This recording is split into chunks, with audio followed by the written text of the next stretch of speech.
খুব ইম্পর্টেন্ট একটা ব্যাপার নিয়ে আজকে তোমাদের সাথে ডিসকাস করব, ঠিক আছে? অনেকবার পরীক্ষায় এটা আসে, হ্যাঁ। তো দেখো তাহলে জিনিসটা হয়তো ভালো করে বুঝতে পারবে। আচ্ছা, আগে বলো তো স্ক্রিনটা দেখা যাচ্ছে কিনা সবার কাছে, বলো তো স্ক্রিনটা দেখা যাচ্ছে? আগে একটু মেসেজ করো। Yes yes yes sir, yes. Nabanita Duari বলছে ইয়েস, ঠিক আছে, ওকে। আচ্ছা, ওকে। দেখো আজকে আমরা ইন্ডিয়ান রিভার্স যেটা রয়েছে সেটাকে তো আমরা আবার পড়াবোই। আমরা একটুখানি না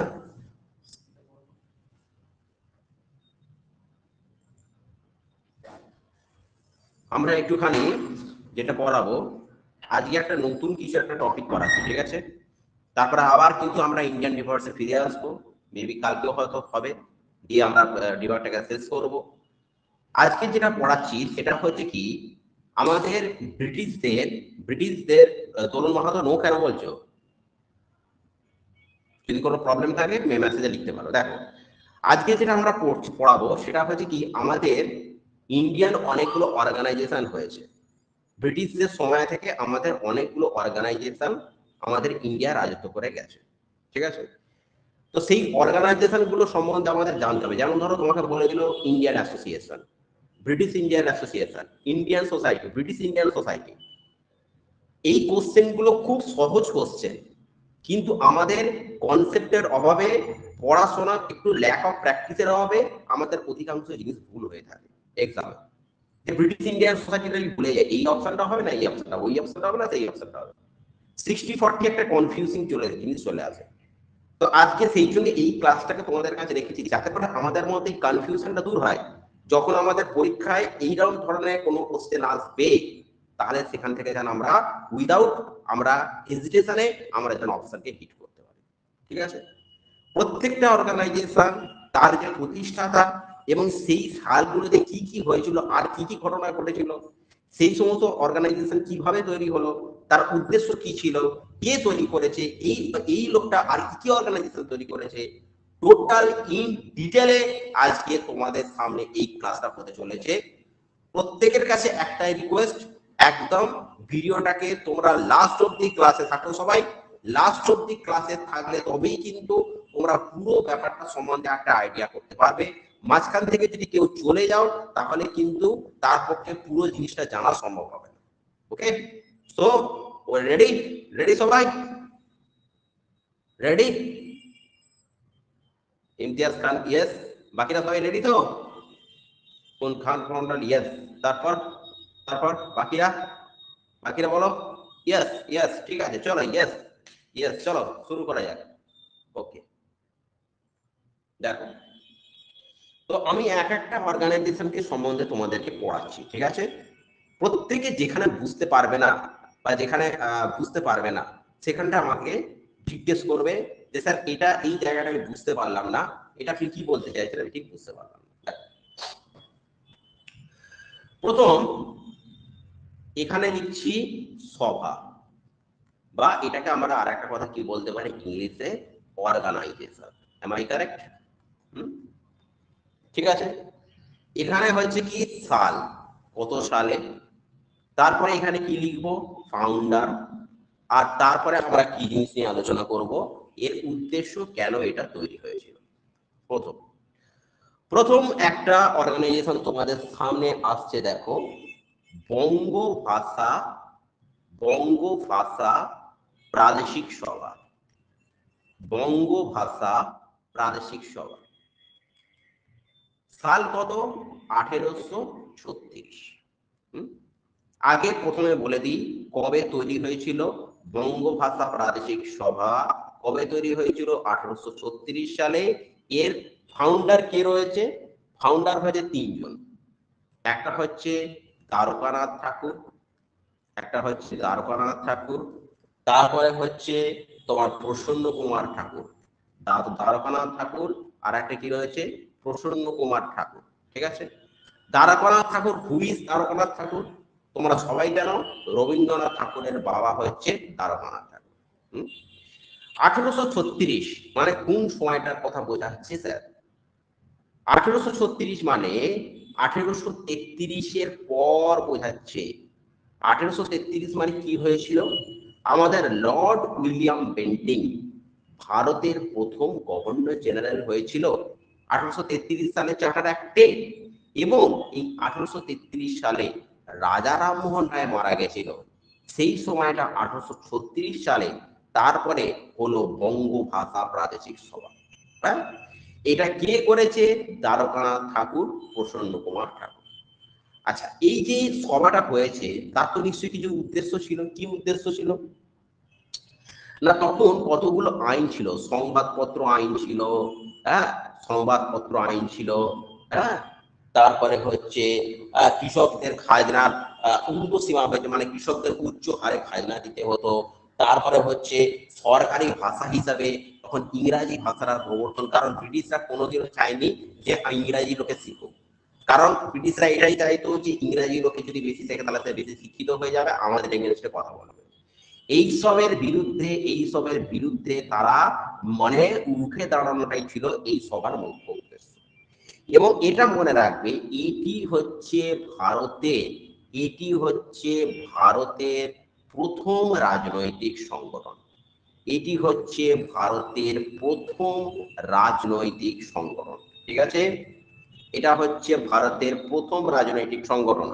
প্রত্যেকে কিন্তু খুব মাইন্ডলি শোনো, আমি কিন্তু এর মাঝখানে প্রশ্ন করব। আজকে আমরা এইখানে এই সভা সমিতি যা কিছু রয়েছে এইখানে আমরা তৈরি করব, এইখানে আমরা পুরো মুখস্থ করে ফেলবো, জিনিসটা, ঠিক আছে? পুরো মুখস্থ করে ফেলবো। তাহলে আমাদের কি হবে, বাড়িতে গিয়ে জিনিসটাকে একবার যদি আমরা রিক্যাপিচুলেট করি বা একবার রিভাইজ করি, আমাদের কিন্তু পুরো ব্যাপারটা ক্লিয়ার হয়ে যাবে। অতএব খুব মাইন্ডলি সবাই শোনো, আমি কিন্তু মাঝখানে কিন্তু কোশ্চেন জিজ্ঞেস করবো, ঠিক আছে? কাকে কিরকম কোশ্চেন জিজ্ঞেস করবো তাহলে কিন্তু সে কিন্তু আগে থেকে আমি কিন্তু বলবো না, ঠিক আছে? ওই জন্য প্রত্যেকেই বলছি খুব মাইন্ডলি শোনো। তাহলে সংবাদপত্র আইন এটা হচ্ছে ভারতের প্রথম রাজনৈতিক সংগঠন, ঠিক আছে?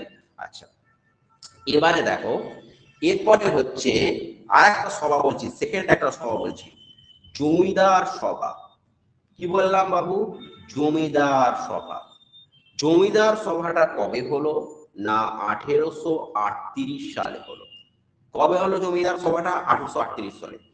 দেখি কি মনে হচ্ছে, জমিদার সভা তার মানে কি? এখানে এই সভাটার একটুখানি বুঝতে পারছি, আমরা যদি না ইতিহাস পড়েও থাকি তাহলেও বুঝতে পারছি যে এই সভাটার মুখ্য উদ্দেশ্যটা কি ছিল, জমিদারদের স্বার্থটাকে রক্ষা করা।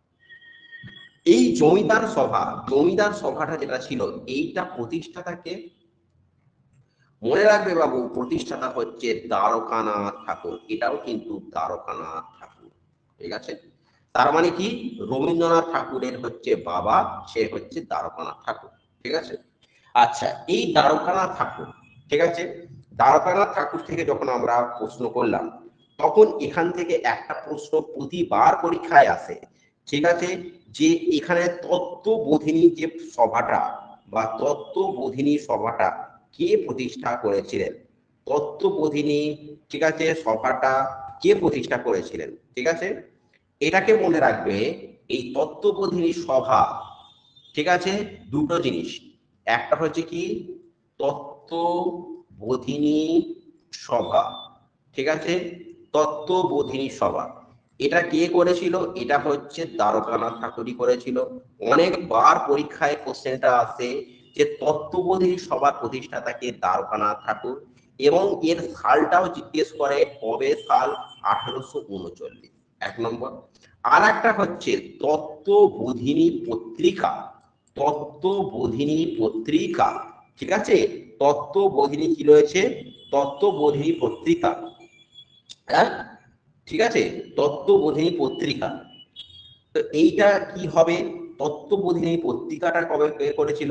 তত্ত্ববোধিনী পত্রিকাটাও করেছিল দ্বারকানাথ এই আচ্ছা, এবারে কি হচ্ছে, আচ্ছা তোমাদেরকে একটুখানি বলে দিলাম যে একটুখানি হচ্ছে ক্রমান্বয়ে সালটা তোমাদেরকে বলে দিই, হয়তো একটুখানি ভুল বললাম।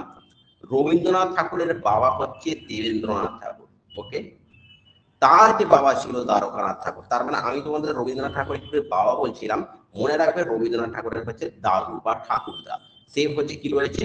দ্বারকানাথ ঠাকুর। এখন দেখো, তত্ত্ববোধিনী সভা, তত্ত্ববোধিনী সভা। তত্ত্ববোধিনী সভাটা 1839 সালে। তাহলে সেইটা কে করেছিল? সেটা হচ্ছে তোমার দ্বারকানাথ ঠাকুর, 1 নম্বর কথা। আর একটা হচ্ছে মনে রাখবে তত্ত্ববোধিনী পত্রিকা। তত্ত্ববোধিনী পত্রিকা, হ্যাঁ, তত্ত্ববোধিনী পত্রিকাটা কে এস্টাবলিশ করেছিল? এইটা এস্টাবলিশ করেছিল দেবেন্দ্রনাথ ঠাকুর। দেবেন্দ্রনাথ ঠাকুর কবে? 1843 সালে। ঠিক আছে, বুঝতে পেরেছো? তাহলে তত্ত্ববোধিনী সভা আর তত্ত্ববোধিনী পত্রিকা কিন্তু এক জিনিস নয়। ঠিক আছে, তত্ত্ববোধিনী সভা কিন্তু তত্ত্ববোধিনী পত্রিকাটা কিন্তু এক জিনিস নয়। ঠিক আছে, হচ্ছে, বুঝতে পারলে? ক্লিয়ার হলো? ক্লিয়ার হলো? আচ্ছা, ঠিক আছে। আচ্ছা, কোথাও কথা আমি এটাও বলে দিই, কোথাও কথা আমি এটাও বলে দিই, তত্ত্ববোধিনী, কোথাও কথা আমি এটাও বলে দিই, তত্ত্ববোধিনী যখন সভাটা, কোথায় কোথাও দেবেন্দ্রনাথ ঠাকুরও লেখা থাকে। ঠিক আছে, আমি একটা কথা বলে দিচ্ছি, তত্ত্ববোধিনী যে সভাটা, যে এটা আমাদের বললাম, সেটা কোথাও কোথাও দেবেন্দ্রনাথ ঠাকুরও লেখা থাকে। আচ্ছা, এবারে আমি তাহলে আনসারটা কি মারবো? দেখো, অনেক সময় কি হয় যে দ্বারকানাথ ঠাকুর যখন মারা গেছিলেন বা তখন যখন সভার কাজটা ছেড়ে দিয়েছিলেন, তারপরে কিন্তু তত্ত্ববোধিনী সভাটা কিন্তু দেবেন্দ্রনাথ ঠাকুরই কিন্তু ধরেছিলেন। তাহলে যদি তোমাদের অ্যান্সার অপশন আসে যে তত্ত্ববোধিনী সভাটা কে প্রতিষ্ঠা করেছিলেন বা তত্ত্ববোধিনী সভাটা কে প্রতিষ্ঠা করেছিলেন, দ্বারকানাথ ঠাকুর যদি অপশন না থেকে দেবেন্দ্রনাথ ঠাকুর দেয়, তাহলে কিন্তু তোমাদের দেবেন্দ্রনাথ ঠাকুর অপশনটা কারেক্ট হবে। ঠিক আছে, আমি কি বললাম? তত্ত্ববোধিনী সভাটা আমি যে দ্বারকানাথ ঠাকুর বললাম, কিন্তু কোথাও কোথাও এটা দেবেন্দ্রনাথ ঠাকুরও আছে। কিন্তু যখন দ্বারকানাথ ঠাকুর জিনিসটাকে শেষ করেছিলেন, তারপরে কিন্তু দেবেন্দ্রনাথ ঠাকুর শুরু করেছিলেন। তাহলে যদি তোমাদের এটা বলে তত্ত্ববোধিনী সভাটা কে প্রতিষ্ঠা করেছিলেন, তার আনসার কিন্তু দেবেন্দ্রনাথ ঠাকুর যদি অপশানে থাকে, তাহলে সেটাই কিন্তু তোমরা হিট করবে, সেটাই কিন্তু কারেক্ট আনসার হবে। ঠিক আছে, যদি অপশানে দ্বারকানাথ ঠাকুরটা না দেয়। ঠিক আছে, ওকে, ওকে, ওকে, ওকে, ঠিক আছে, থ্যাংক ইউ। আচ্ছা, এবারে শোনো, আচ্ছা আমি একটু উড়িয়ে নিই, তারপর আমি একটু কোশ্চেনটা করছি। আচ্ছা, তাহলে এবার কি হলো জমিদার সভাটা? আচ্ছা, জমিদার সভাটা আমি আগে বলে দিই, জমিদার সভাটাকে একটুখানি বলে দিয়ে তবে বলে দিই। তাহলে কি হলো জমিদার সভা? জমিদার সভাটা তাহলে কি হলো? তাহলে এর প্রতিষ্ঠাতা কে হলো? দ্বারকানাথ ঠাকুর। ওকে, 1 নম্বর কথা। আর এর সভাপতি কে ছিল? এর সভাপতি ছিল রাধাকান্ত দেব। ঠিক আছে, এই জমিদার সভাটার কিসের উদ্দেশ্য ছিল? না, যারা জমিদাররা রয়েছে সেই জমিদারদের হচ্ছে স্বার্থটাকে রক্ষা করাটাই ছিল এই জমিদারি সভাটার হচ্ছে মুখ্য উদ্দেশ্য। কারণ তখন জমিদারদেরই মেনলি, এটা জমিদার সভাটা কি ছিল যে তখন জমিদারদের একটা সময় চিরস্থায়ী বন্দোবস্ত যখন করা হয়েছিল না, চিরস্থায়ী বন্দোবস্ত কবে হয়েছিল বলতো? 1793-তে চিরস্থায়ী বন্দোবস্ত হয়েছিল। ঠিক আছে, চিরস্থায়ী বন্দোবস্ত হয়েছিল। এই চিরস্থায়ী বন্দোবস্তটা কে করেছিল? Lord Cornwallis. তো এখানে এই চিরস্থায়ী বন্দোবস্তটা যখন লর্ড কর্নওয়ালিস করেছিল, লর্ড কর্নওয়ালিস কি বলেছিল যে জমিদারদেরকেও এবারে কিন্তু জমির জন্য একটা ট্যাক্স দিতে হবে। সেই জন্য চিরস্থায়ী বন্দোবস্তটা করে দেওয়ার পর জমিদারদের অবস্থা একটু খারাপ হয়ে গেছিল। এখন সেই জমিদারদের যাতে স্বার্থটা আবার রক্ষা করা হয়, তারা যাতে এই যে ব্রিটিশদের যে এই যে বন্দোবস্ত বা এটার এগেনস্টে যাতে মুখ খুলতে পারে, তার জন্য এই জমিদারি সভাটা ডাকা হয়েছিল। ঠিক আছে, আচ্ছা হয়েছে। আচ্ছা, এবারে আমাকে বলো, ঠিক আছে, এবারে আমাকে বলো যে, এবারে আমাকে বলো যে বঙ্গভাষা প্রাদেশিক সভা, বলো, বঙ্গভাষা প্রাদেশিক সভা কবে প্রতিষ্ঠা হয়েছিল? বঙ্গভাষা প্রাদেশিক সভা কবে প্রতিষ্ঠা হয়েছিল বলো? ইয়েস, 1935 থেকে আবার চলে এলো। 1935 কথা বলিনি নাকি? 1836 সালে, 1935 সালে এখন অনেক পরে আছে। 1935 সালে গভর্নমেন্ট অফ ইন্ডিয়া অ্যাক্ট হয়েছিল, ভারত শাসন আইন হয়েছিল। ভারত শাসন আইনটা 1935 সালে হয়েছিল। তাহলে 1836 সালে হচ্ছে তোমার কি রয়েছে? 1836 সালে হচ্ছে বঙ্গভাষা হচ্ছে প্রাদেশিক সভা। ঠিক আছে, আচ্ছা মাইক অফ, আমি মাইকটা অন করে দিচ্ছি যাতে করে সবাই আমাদেরকে এখানে পার্টিসিপেট করতে পারো, কোনো অসুবিধা কিছু নেই। আচ্ছা, 1 সেকেন্ড দাঁড়াও।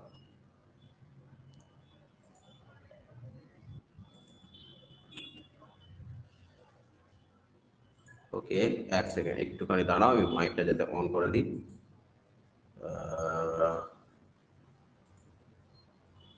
আচ্ছা, মোটামুটি সবাই সবাই বলতে পারো, কোনো অসুবিধা কিছু নেই, ঠিক আছে।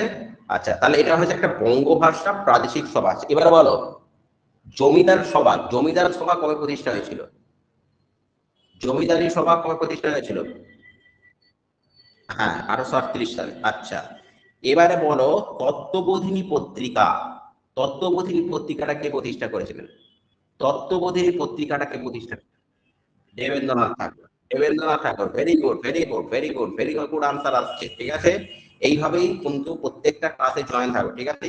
এইখানে আমরা কিন্তু পুরো জিকেটা আজকে যেটা আছে সেটা তোমরা তৈরি করে ফেলবো, যাতে করে আমাদের এই কোশ্চেন গুলো আর কোনোদিনও না আমাদের আটকায়, ঠিক আছে। আচ্ছা, এবারে দেখো, এরপরে এবারে হচ্ছে, দেখো, আমরা একটু আসি আরেকটু আগে, 1839 সালের কথা বলি, মানে একদম আমরা পরপর যাবো, পরপর যাবো আমরা। 1839 সাল। হ্যাঁ বলো।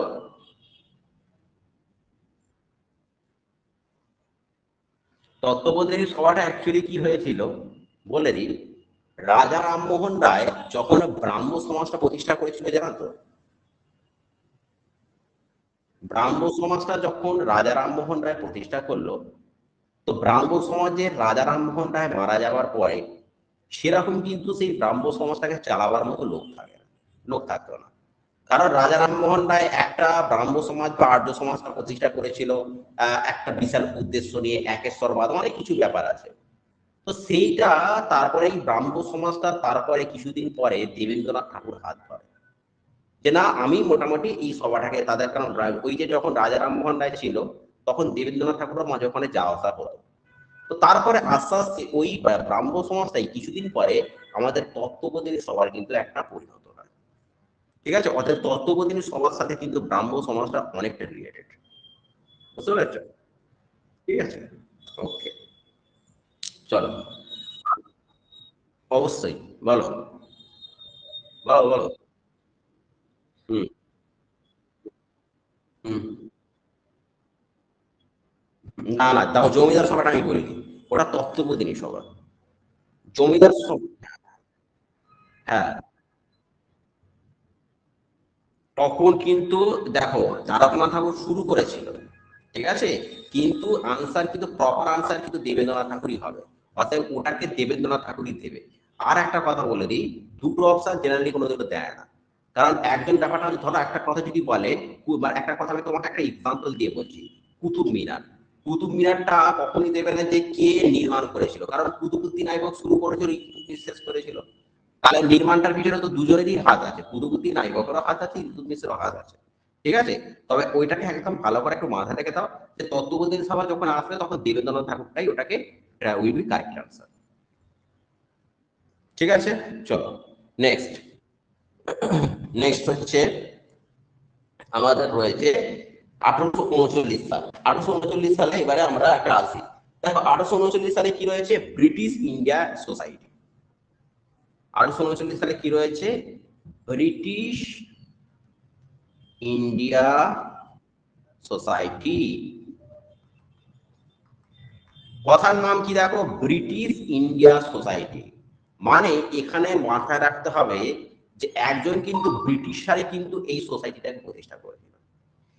সেইটার নাম কি, প্রতিষ্ঠার নাম কি? প্রতিষ্ঠাতার নাম হচ্ছে উইলিয়াম অ্যাডাম। William Adam. হুম, কেন প্রতিষ্ঠা করেছিল উইলিয়াম অ্যাডাম? কিছু কিছু ইংরেজরাও না তখন ভারতীয়দের সাথে মিশে মিশে ভারতীয়দের মধ্যেই বিহেভ করতো। মানে তাদের যে ভারতীয়দের দাবিটা আর ইংরেজদের কিছু কিছু লোকে থাকে, এই নয় যে সবাই, তাহলে তো ইংরেজ শাসনের সাথে সম্পর্ক পুরো ভিড় নড়ে যেত। কিছু কিছু লোকেরা তখন ভারতে এসে ইংরেজ বিদেশিরা কিছু কিছু ভারতবর্ষে এসে ভারতীয়দের প্রতি তখন চিন্তা ভাবনার মধ্যে তারা ডুবে গেছিল। উইলিয়াম অ্যাডাম কেন করেছিল দেখো, এই গঠনের মুখ্য উদ্দেশ্যটা কি?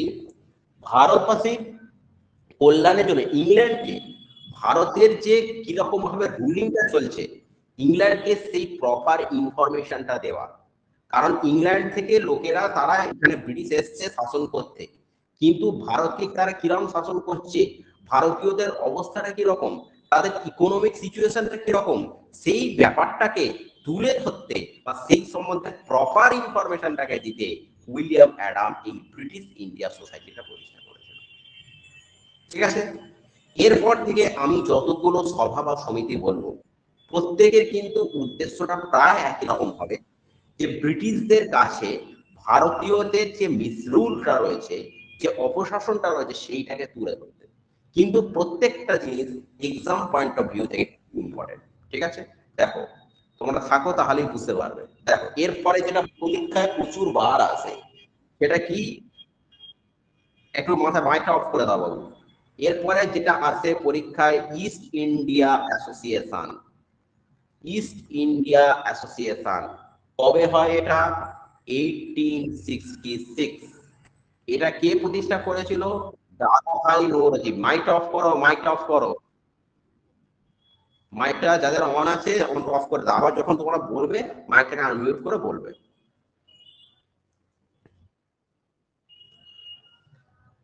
আচ্ছা, দেখো East India Association, East India অ্যাসোসিয়েশনটা কবে হয়েছিল?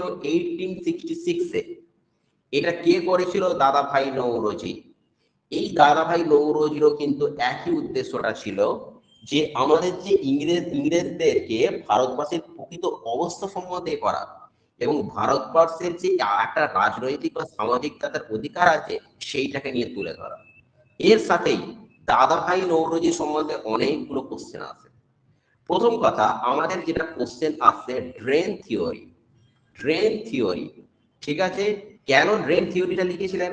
কারণ আমাদের দাদাভাই নওরোজি তখন অর্থনৈতিক অবস্থা সম্বন্ধে ব্রিটিশদেরকে অ্যাওয়ার করেছিলেন। এই ড্রেন থিওরিটা কার লেখা? এই ড্রেন থিওরিটা হচ্ছে কি দাদাভাই নওরোজির লেখা। ঠিক আছে, হ্যাঁ। এই দাদাভাই নওরোজিকে আর একটা কথা কি বলা হয়? Grand old man of India. Grand old man of India, হ্যাঁ, grand old man of India. আচ্ছা, দাদাভাই নওরোজিকে আর একটা কথা কি বলা হয়? ব্রিটিশ পার্লামেন্টের মধ্যে যদি প্রথম ভারতীয় সদস্য থাকে সেটা হচ্ছে দাদাভাই নওরোজি। আর একটা কি, দাদাভাই নওরোজির আর একটা বই আছে, খুব আসে পরীক্ষায়, খুব আসে, সেটা হচ্ছে poverty, poverty and un-British, poverty and un-British rule in India, poverty and un-British rule in India. এইটা অনেকবার পরীক্ষায় আসে, poverty and un-British rule in India বইটি কার লেখা? ঠিক আছে, কার লেখা? এটা হচ্ছে দাদাভাই নওরোজির লেখা। ঠিক আছে, আচ্ছা, এখান থেকে আর একটা কোশ্চেন খুব আসে, খুব আসে, 1866 সালের কথা আমি বলছি, তাহলে 1867 সালে কি হয়েছিল? না, 1867 সালে একটা সমাজ প্রতিষ্ঠা হয়েছিল, সেই সমাজটার নাম হচ্ছে প্রার্থনা সমাজ। এবং এই প্রার্থনা সমাজের প্রতিষ্ঠাতাটা প্রত্যেকবার পরীক্ষায় আসে, কে করেছিল? আত্মারাম পান্ডুরঙ্গ। আত্মারাম পান্ডুরঙ্গ এ হচ্ছে প্রার্থনা সমাজ প্রতিষ্ঠা করেছিল।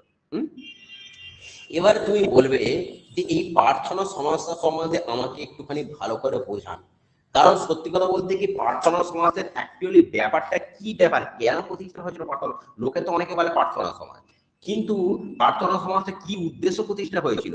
কি উদ্দেশ্যে প্রতিষ্ঠা হয়েছিল? মোটামুটি চারটে উদ্দেশ্য ছিল। কি ছিল? প্রথম কথা, একটা ভারতীয়দের তখন একটা বিবাহের বয়স থাকতো, জানো তো, যে কোনো বয়সে বিয়ে হয়ে যেত। এখন তো বিবাহের কোনো বয়সের যে ম্যাক্সিমাম লিমিট আস্তে আস্তে বাড়তে বাড়তে বাড়তে এখন ম্যাক্সিমাম কোনো লিমিট নেই, এখন অনেক বেশি বয়সের লোকে বিয়ে করছে। ঠিক আছে, কিন্তু তখন একটা মিনিমাম এজ ছিল বিয়ে করার জন্য। ঠিক আছে, তো প্রথম কথা প্রার্থনা সমাজের লক্ষ্যটা কি ছিল? যে আমাদের ইন্ডিয়ানদের যে ম্যাক্সিমাম একটা মিনিমাম এজ রয়েছে যেটা বিবাহ করার, সেই এজটাকে বাড়ানো, increase in the minimum age of marriage, এক নম্বর কথা। দু নম্বর যেটা ছিল উইডো রিম্যারেজ। উইডো রিম্যারেজ, এখান থেকেও আর একটা প্রশ্ন আছে। উইডো রিম্যারেজ সম্বন্ধে একটা কোশ্চেন আছে, কবে উইডো রিম্যারেজ আইন, বিধবা বিবাহ আইন কবে পাস হয়েছিল? এটাও হয়েছিল 1856 সালে, এবং সেইটা কে পাস করেছিল? ঈশ্বরচন্দ্র বিদ্যাসাগর।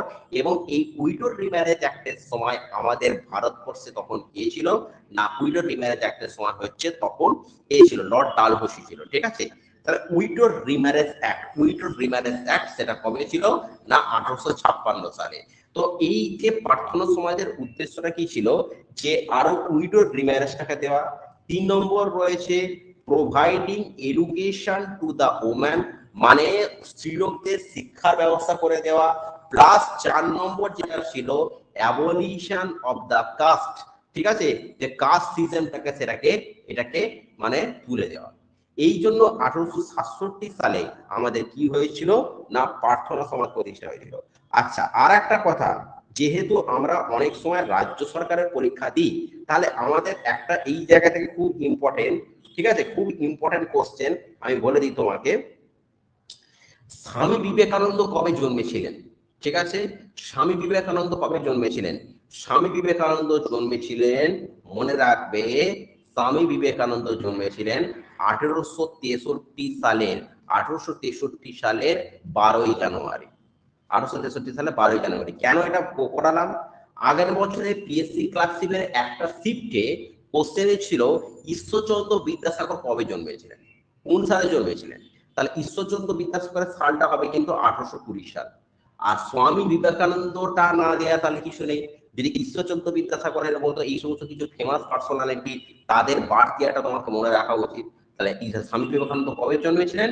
1863 সালে। তাহলে 1863, 1866, 1867। বুঝতে পেরেছো?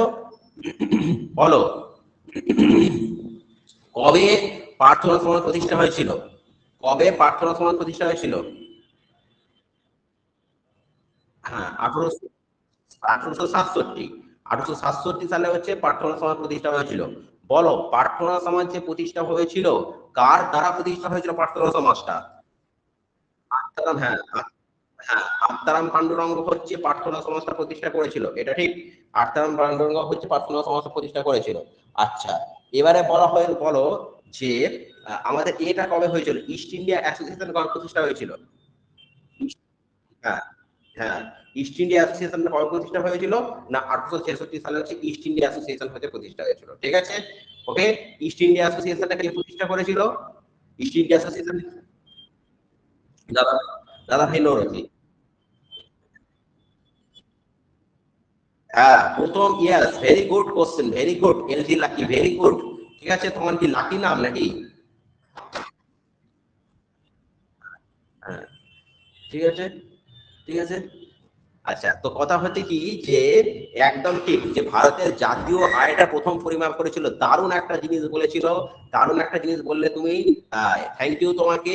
যে ফার্স্টে ভারতের যে জাতীয় আয়টা পরিমাপ করেছিল, সেটা প্রথম যে জাতীয় আয়টা পরিমাপ করেছিল সেটা হচ্ছে কিন্তু দাদাভাই নৌরোজি রয়েছে। এবং সেইখান থেকে কিন্তু ওর একটা বই রয়েছে ট্রেন থিওরি, প্লাস ওর একটা বই আমি তোমাদেরকে এক্ষুনি বললাম, poverty and un-British rule in India. ঠিক আছে, আচ্ছা, এবারে আমরা দাদাভাই নৌরোজি সম্বন্ধে বলছি, তাই তো? তাহলে দাদাভাই নৌরোজি ইস্ট ইন্ডিয়া অ্যাসোসিয়েশনও করেছিল। তার সঙ্গে আমাদের এটা মাথায় রাখতে হবে, দাদাভাই নৌরোজি আর কি অ্যাসোসিয়েশন করেছিল, চলো দেখে নেওয়া যাক, এরপর থেকে আমি বলবো। ঠিক আছে, দাদাভাই, হ্যাঁ, poverty and un-British rule in India. ঠিক আছে, ভারতের, লিখে দিচ্ছি, ভারতের প্রথম জাতীয় আয়, ভারতের প্রথম জাতীয় আয় পরিমাপ কে করেছিল? ভারতের প্রথম জাতীয় আয়টা পরিমাপ করেছিল হচ্ছে দাদাভাই নৌরোজি। ঠিক আছে, দাদাভাই নৌরোজি কি করেছিল? ভারতের প্রথম জাতীয় আয়টা পরিমাপ করেছিল। ঠিক আছে, আর এর বইটা কি রয়েছে? Poverty and un-British rule in India. এরপরে একটা দেখো কি আছে, 1852 সালের কথা বলছি, 1852 সালে সেইখানে কি অ্যাসোসিয়েশনটা ছিল? বম্বে অ্যাসোসিয়েশন। নাম কি বাবু? বম্বে অ্যাসোসিয়েশন। ঠিক আছে, এই বম্বে অ্যাসোসিয়েশনটা, বম্বে অ্যাসোসিয়েশন মানে বুঝতে পারছো, বম্বে রয়েছে, তার মানে বম্বে প্রেসিডেন্সি, বম্বে যে প্রেসিডেন্সি ছিল, বম্বে প্রেসিডেন্সি, জানো তো আমাদের 3টে প্রেসিডেন্সি ছিল। একটা ছিল কলকাতা ছিল, বম্বে ছিল, মাদ্রাস ছিল। 1857 সালে যখন মহাবিদ্রোহ হয়েছিল তখন ক্যালকাটা, বম্বে, মাদ্রাস এই তিনটি ইউনিভার্সিটি গঠন করা হয়েছিল। তো সুতরাং বম্বে প্রেসিডেন্সির মধ্যে এই প্রথম একটা অ্যাসোসিয়েশন হলো, যেটার নাম হচ্ছে বম্বে অ্যাসোসিয়েশন। এই বম্বে অ্যাসোসিয়েশনটা কে করেছিল? এই বম্বে অ্যাসোসিয়েশনটাও দাদা ভাই নওরোজি করেছিল। ঠিক আছে, দাদা ভাই নওরোজি এও কিন্তু বম্বে। তাহলে কি হলো বাবু? ইস্ট ইন্ডিয়া অ্যাসোসিয়েশন একটা হলো 1866 সালে, আর তার আগে করেছিল বম্বে অ্যাসোসিয়েশন, সেটা কবে হচ্ছে? 1852 সালে। ঠিক আছে, আচ্ছা এটা কোন সোসাইটির অনুকূল? হ্যাঁ বলো।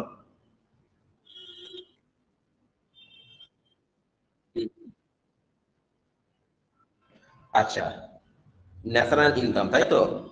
এক সেকেন্ড, একটুখানি দাঁড়াও। আচ্ছা, প্রথমে বলে দিই, খুব ভালো একটা কোশ্চেন করেছে, খুব ভালো একটা কোশ্চেন করেছে, ভালো একটা কোশ্চেন করেছে। আচ্ছা, আচ্ছা শোনো, আমাদের ন্যাশনাল ইনকামটা করেছিল তো দাদা ভাই নওরোজি, কিন্তু কবে প্রথম হয়েছিল? 1876 সালে। গুড, ঠিক আছে। তাহলে আমাদের ফার্স্ট এস্টিমেট করেছিল ন্যাশনাল ইনকামটা কবে? না 1876। ঠিক আছে, 1876, বুঝতে পেরেছো যে কোশ্চেনটা করলে? ঠিক, ঠিক আছে, ওকে।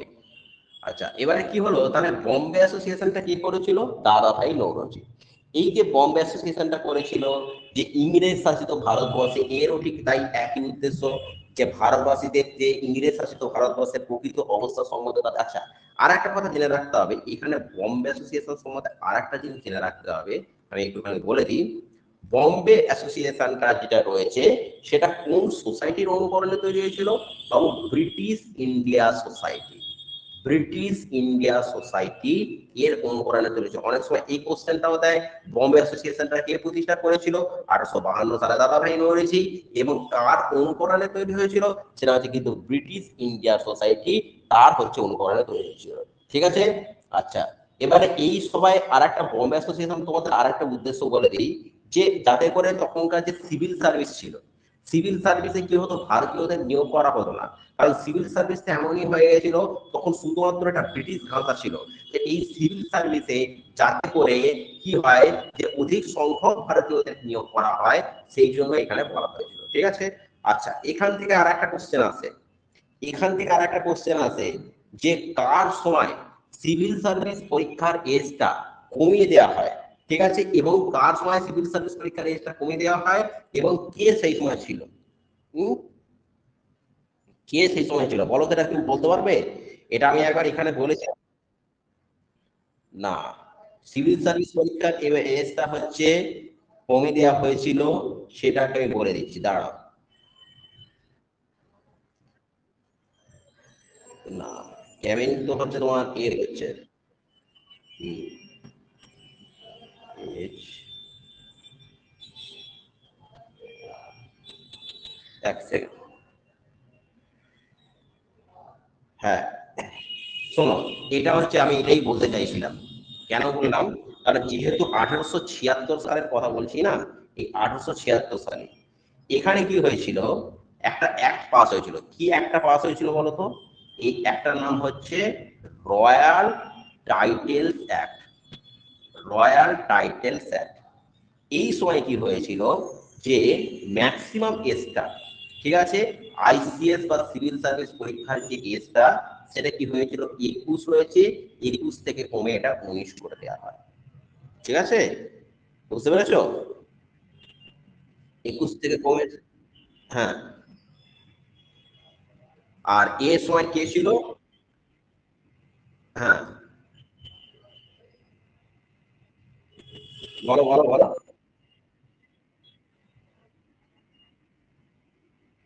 আচ্ছা, বম্বে অ্যাসোসিয়েশনে, তাই তো? বম্বে অ্যাসোসিয়েশনে, তাই তো? ঠিক আছে, বলছি। বম্বে অ্যাসোসিয়েশনের হচ্ছে তখন মেম্বার্স যেটা ছিল, বম্বে অ্যাসোসিয়েশনের মেম্বার ছিল, দেখো বম্বে অ্যাসোসিয়েশনের যে মেম্বার যেটা ছিল, এটা হচ্ছে একটা ফাউন্ডার যেটা বম্বে অ্যাসোসিয়েশন ছিল। এখানে মোটামুটি 4 জন মেম্বার ছিল। ঠিক আছে, এখানে মোটামুটি হচ্ছে এই যে যেটা আছে তোমাকে বলে দিই, লর্ড লিডার বলে দিচ্ছি এটাকে, এখন এই কোশ্চেনটা আমি বলে দিই। মোটামুটি হচ্ছে যে লিডার গুলো ছিল, দেখো প্রথম কথা বম্বে অ্যাসোসিয়েশনের ফিরোজ শাহ মেহতা ছিল। কি ছিল? ফিরোজ শাহ মেহতা। ঠিক আছে, তারপর হচ্ছে কি কেটি তালাং, আর একটা হচ্ছে কি বাদারউদ্দিন তাবি।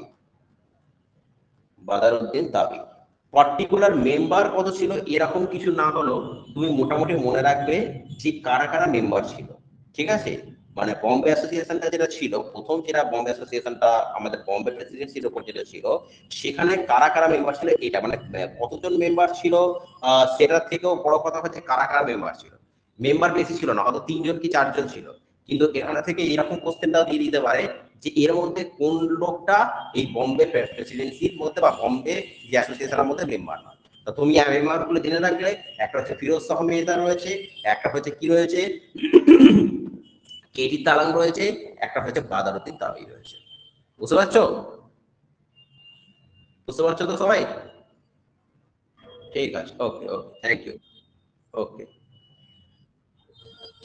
ওকে, তাহলে এই হয়ে গেল কি বম্বে অ্যাসোসিয়েশন। তাহলে বম্বে অ্যাসোসিয়েশনটা হলো কি, এটা হয়ে গেল। আচ্ছা, এরপরে যেটা আছে, যেটা ও যেটা বলছিল যে আমাদের কি হয় যে আমাদের এই সময়টা কি হয় যে সিভিল সার্ভিস পরীক্ষার সময়টা কমিয়ে দেওয়া হয়। আর এটা ছিল রয়্যাল টাইটেল অ্যাক্ট ছিল, রয়্যাল টাইটেল অ্যাক্ট 1876 এ করে দেওয়া হয়, এবং সেই 1876 এ কি হয়েছিল সেই সময়টা কে ছিল? লর্ড লিটন। আচ্ছা, এরপরে দেখো 1870, 1870 1870 হচ্ছে খুব ইম্পর্টেন্ট একটা সভা, সেটা খুব ইম্পর্টেন্ট একটা সভা, সেই সভাটার নাম হচ্ছে কি পুনা সার্বজনীন সভা। পুনা সার্বজনীন সভা খুব ইম্পর্টেন্ট 1870।